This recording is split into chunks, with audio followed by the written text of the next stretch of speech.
Now, since uploading their first videos aged 18 and 19, our next guests have become two of the internet's biggest stars. Dan and Phil have more than 9 million subscribers to their YouTube channels. They were the first vloggers to be given their own BBC Radio 1 show. Now they've got a new book and they've vlogged about that as well. Let's have a look. Order of our pages. I don't know what to say. What? I thought you were going to say something. I've got a headache. In a good way. Writing. I'm reminiscing on my university years. It's 2 in the morning. Book. Writing at 30,000 feet. So today, me and Phil are making the incredibly important decision of which paper do we want for the book.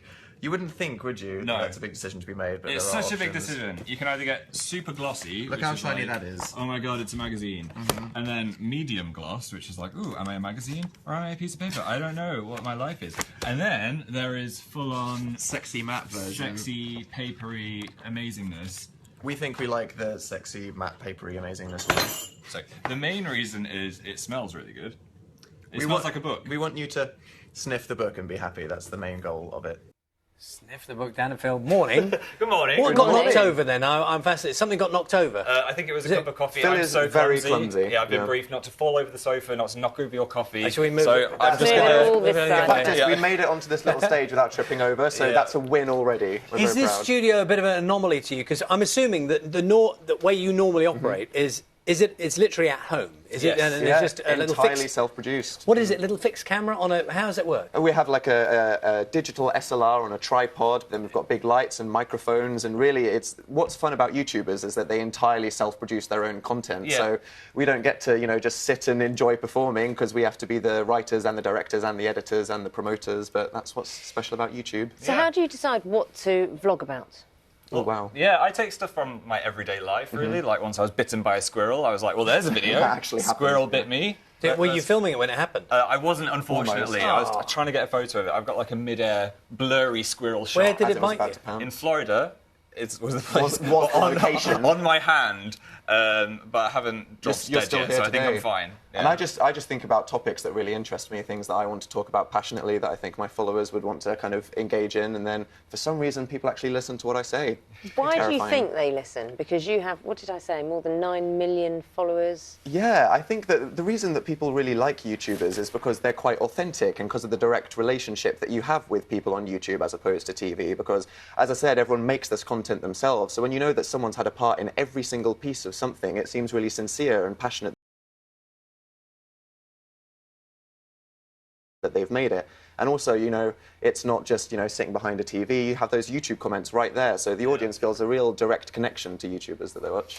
I must not be the only person to observe that you are not dissimilar in your looks and but you came together. You didn't know one another, as children or whatever, but you got together Yep. Through the internet. through the internet. Through the internet. So who saw whose stuff first? Well, I have been making videos for about 5 years, but Yeah. Phil, you... I'm like a YouTube dinosaur. I was there in the beginnings of YouTube time. How long was that ago? 9 years ago. 9 years. so yeah. did you see his stuff? And I knew him as Amazing Phil, and as I was about to go on my gap year, I thought, hey, great hobby, start making YouTube videos. I messaged him saying, hey, I really like what you make, tell me more about YouTube, and then here we are today. And then we collaborated, and people seem to like the videos, so...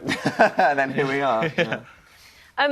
There have been rules about product placement, and I'd quite like you to clear this up, because we've spoken to quite a few people who vlog, and you've got to be quite careful, haven't you? Because people, if they follow you, they listen to you, they admire you, they imitate you. So you have to be very clear, don't you, about when you're advertising or when you've been doing a product placement. Yes. And how's that worked so far? I'm quite lucky enough that I don't really have to support my career by doing a lot of sponsored content, which some people do have to do. But I think that was, one of the teething problems of this being a Wild West frontier on the internet is that the ASA was kind of like, oh my gosh, we need to decide what the rules are all of a Advertising sudden. Standards Authority. Yes. Yeah. So that was a thing that they had to clarify. So we need to bring some new rules in, and they brought the rules in, and now we've all got a guideline to follow, which is really helpful. So which is did you fantastic. do something with Oreo cookies? That wasn't me. You did Yeah, something. I did on my channel, yeah. That was before, they'd kind of established That was the before rules. the rules were Do established. you think they're a good idea, the rules? Oh, yeah, And make absolutely. it It's clear? good. It's one of these things where, YouTube is so brand new, so, all of these kind of systems and things that are in place now, they had to kind of be made from scratch, which is quite exciting. you're both. It's funny sitting next to you because you're both very upbeat. You're both very. Thank you. I It's would early say for us. You mentioned squirrels. I would say bright-eyed and bushy-tailed. You Thank seem that you. way. But do you do sad things in Sad your things? vlogs as well? Because does it? It seems to be something that works better with kind of here's a bit of fun and we're diddling around or whatever. Can you do other stuff? Does it have a kind of a flow to it like that? Yeah, I think they do, yeah. Yeah. I mean, personally, I like my videos to be quite positive because I want someone to be able to watch them as entertainment and think, oh, now my day feels a bit A lot better. of young people, they really turn to YouTube when they're not having good days and, in search of something that can kind of brighten up their afternoons. But a lot of the reason why people like my videos is because I do talk about things. As we did a show for Radio 1 earlier this year as part of a #NicerInternet campaign about cyberbullying. And I was kind of opening up about my experiences of being bullied at school and sometimes what I go through on the internet. And when someone like vloggers who are so well engaged and listened to open up about something like that, it can have a really profound positive impact on the people that watch it. So we enjoy it. You're going backwards.